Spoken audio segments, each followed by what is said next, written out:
Hey guys, welcome back to the channel. Today we're going to be reviewing If. Now, this film starred Ryan Reynolds as what we call an imaginary friend. That's what If is. And a whole bunch of other cast members like George Clooney, Emily Blunt, and John Krasinski as well. This film was a John Krasinski film. I'm not sure if many of you people know him. He's Emily Blunt's husband, and also he has done Amazon Prime's Jack Ryan as well. That's the main thing I actually know him for anyways. Now, this film is all about recapturing your youth. Now, when we were a lot younger, I'm sure some people had what they call imaginary friends. Now, your imaginary friend could be anything you wanted. It could be a bear, it could be a dragon, it could be a flying thing, depending what you were into. And in this film, Ryan Reynolds plays what we call an If. Now, the young girl in this film, forgive me, I don't remember her name, but she could see the ifs despite being a young adult. So I think by about 10 years old, you forget the ifs. You start to forget what an if is, basically your imaginary friend. You're not going to remember it as much as you probably used to when you were a child. Now, there were quite a lot of hilarious scenes in this particular film. I would give this film a 7 out of 10. I'll explain why in a second. The hilarious films were, parts okay, were when you could see from the outside in, should we say. When other people could see this young girl was being hugged by something, but they couldn't see what it was.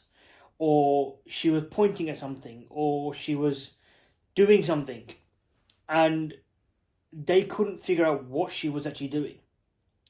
But when you look at it from the inside out, in the sense that you go see it from her point of view, you see it from the if's point of view, the story makes sense.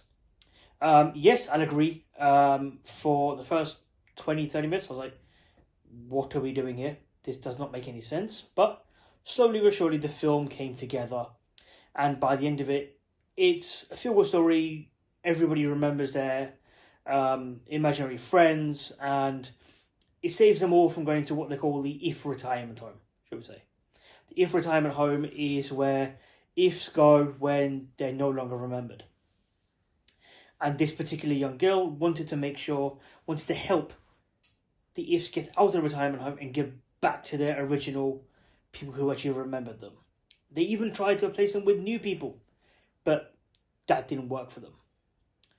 So that's the reason why I give this film a 7 out of 10. Graphics were incredible as always with Hollywood films.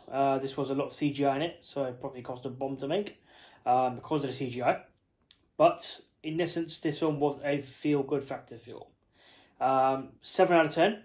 Now, guys, if you have young children, even if you're like an adult, I took my wife to go see this film. She quite enjoyed it, along with me. I would say go and see this film.